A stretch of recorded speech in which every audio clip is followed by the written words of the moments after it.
Mina ngafundanga kanjani madoda uzoza ngengozi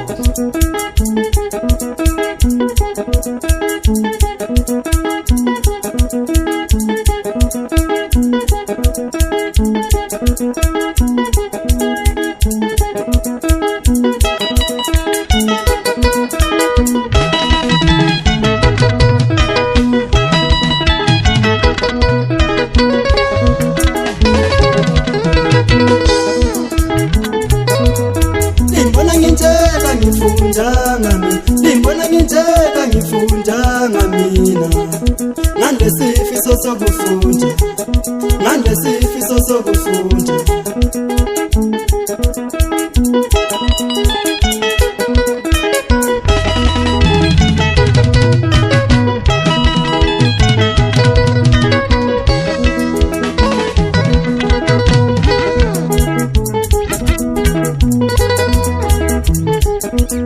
abazali bami babengenayo imali ubaba nomama babengenayo imali yokuthi ngiqhubekele phambili nemfundo yami babengenayo imali abazali bathi ngiqhubekele phambili ngemfundo ebengafundanga abantu abami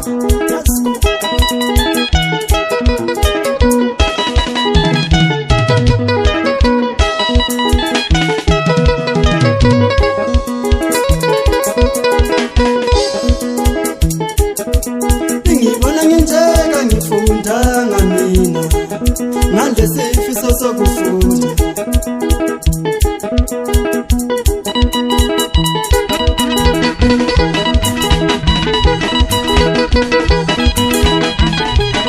Mama ngitshele mntanami ukufunda kwale kanjani madoda ngoba mawungafundanga uzosebenza kanzima ukuze uthole imali kodwa ke mawufundile awuthole nzima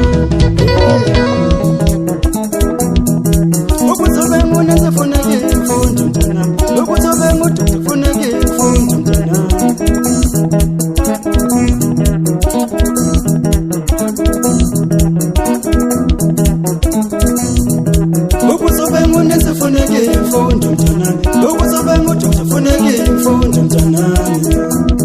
Futhi uma ungafundanga ngeke usibe ngudokotela mntanami.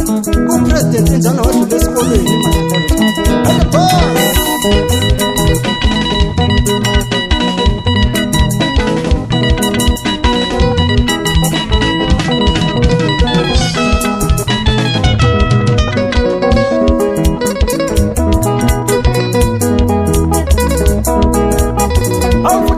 bakhuthaza kanjalo abancane ukuthi behambe esikolweni. Ngibonga le NGB group madoda khona phana konhlupho eyavula igroup ukusiza isikolo ukuthi abantu bethu befunde esikoleni esingcono esingafani nesizafunda khona thina.